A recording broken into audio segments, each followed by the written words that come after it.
جو لوگ دین سے دور ہیں آپ ان کی باتیں سنیں، اثرات ہے، جنات ہے، تعویذ ہے، گنڈا ہے، کاروبار بند کیا گیا ہے، لڑکیوں کے رشتے نہیں ہو رہے، یہ تمام کے تمام ظنون فاسدہ، خیالات اور اوہام قاصدہ باطلہ بے حقیقت باتیں۔ عالموں کا فرض ہے کہ ان کا رد کر لے ممبر سے، مخلوق کو مخلوق کے بندھن سے باہر نکالے۔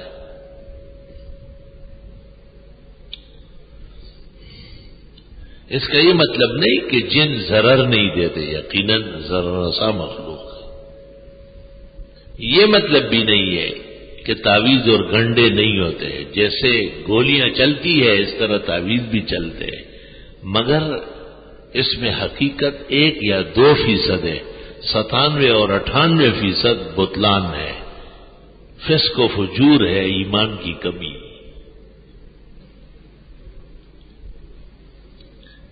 اسلام میں نجوم، کہن، رمل، عدد، جعفر، ہنسا، اس سب کو کیوں ختم کر دیا؟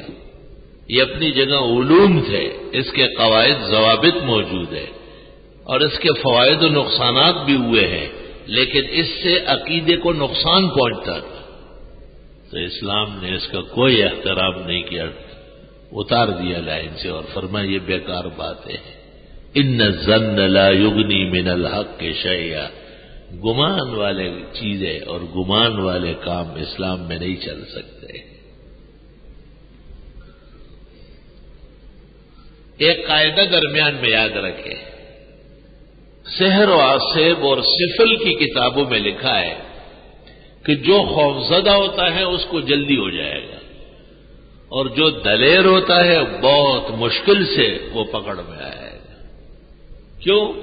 خوفزدہ آدمی عقیدے کا کمزور ہوتا ہے اور جری آدمی عقیدے کا مضبوط ہوتا ہے۔ تو جادو اور سحر کے قواعد میں لکھا ہوا ہے کہ اس علم سے بزدل کو فائدہ ہو، نقصان جلدی پہنچ جائے گا، اور موحد اور متبع سنت دیر تک محفوظ رہے گا۔ اللہ تعالیٰ ہمیشہ محفوظ فرمائے۔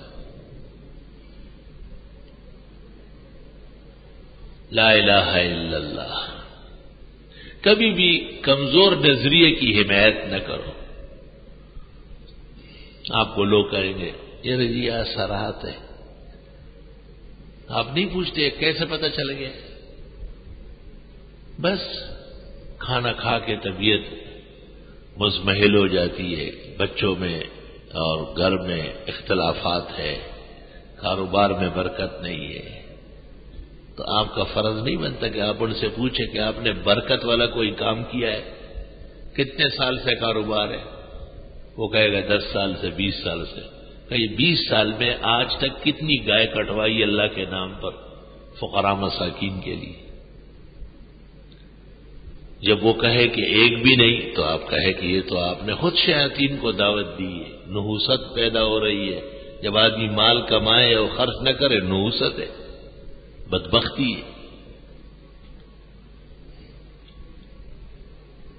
اور جب وہ یہ کہے کہ گھر میں خیر و برکت نہیں ہے، تو آپ کہے کہ گھر میں آپ نے کتنے دن، سال میں کتنی مرتبہ دسترخوان بچھا کے دوستوں کو، احباب کو بلا کے کیا میرے ساتھ آج کھانا کھا لیں۔ وہ ان باتوں کو سمجھے گا بھی نہیں، وہ بس یہ سمجھتا ہے کہ کسی نے ان کی قمیص ناپ لی۔ قمیص کا یہ قاعدہ ہے، صحیح صحت مند آدمی کبھی جتنی دفعہ ناپیں گے اس میں فرق آئے گا، فرق آئے گا۔ یہ قمیص ناپنے والے یہ کوئی قاعدہ نہیں ہے، یہ لوگوں کو وہم میں ڈالنے کے لیے، خیال میں ڈالنے کے لیے۔ پھر وہ آپ کو کہتے ہیں کہ جی ایک آدمی نے بتایا، تو آپ کہے کہ اس کا نام پتہ معلوم ہے؟ وہ کہے گا ہاں، تو آپ انہیں کہے کہ دیکھو اس کو جا کے پکڑو، وہ غیب دان تو ہے نہیں، عالم الغیب نہیں ہے، اس کو کہاں سے پتہ چل گیا کہ آپ پر تعویذ و گنڈے ہوئے؟ اس کو چھوڑنا نہیں، کائنات کا سب سے بڑا جادوگر وہی ہے۔ لا الہ الا اللہ۔ افسوس کہ ممبر اور محراب سے دین بیان نہیں ہوتا، فرضی قصے کہانیاں بیان ہوتی۔ وہ تعلیم رک گئی ہے جس سے لوگ مسلمان رہتے ہیں اور جس سے لوگوں کا عقیدہ پختہ ہوتا ہے. وہ بغیر قرآن کے ہو نہیں سکتا ہے. اس کے لیے اللہ نے قرآن نازل فرمایا ہے. ان ھذا القرآن یہدی للتی ہی اقوم. یہ قرآن وہ راستہ بتاتا ہے جو بالکل سیدھا ہے. وَيُبَشِّرُ الْمُؤْمِنِينَ. مسلمانوں کو ہر دم خوشخبری دیتا ہے.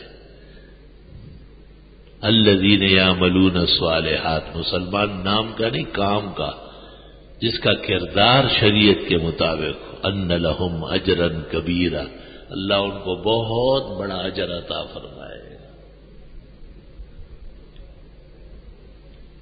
اس گفتگو سمیت آپ وہ اوراد، وظائف، وہ آیات اور صورتیں جو بزرگوں کے معمولات ہے یا حدیث شریف میں بیان ہوئی ہے، ان کا بھی مشق رکھا کریں، تاکہ جب آپ کا دل مطمئن ہو جائے اور آپ اسے دم کریں تو اس کو فائدہ پہنچے. جو شخص کلمات کا یقین کر لے سنت کے مطابق اور وہ وقتاً فوقتاً ان کو استعمال کرے تو اس کا دم چلے گا، اور جو نہیں کرے گا اس کا دم نہیں چلے گا.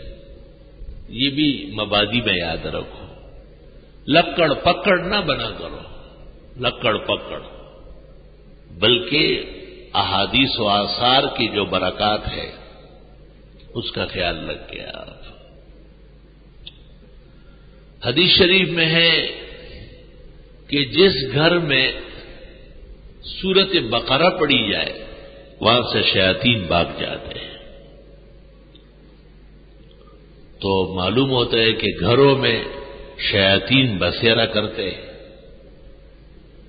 یقیناً نقصان پہنچاتے ہیں. شیطان تو بہت بڑا دشمن ہے. انہ لکم عدو مبین. اور وہ پھر انسانی خون میں بھی گھستا ہے.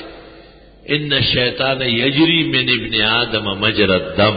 جہاں جہاں خون ہوتا ہے وہاں وہ پہنچتا ہے تو نقصان تو کرے گا، مگر اس کا علاج بھی آپ قرآن و سنت سے کریں گے تو وہ جاندار ہوگا انشاءاللہ.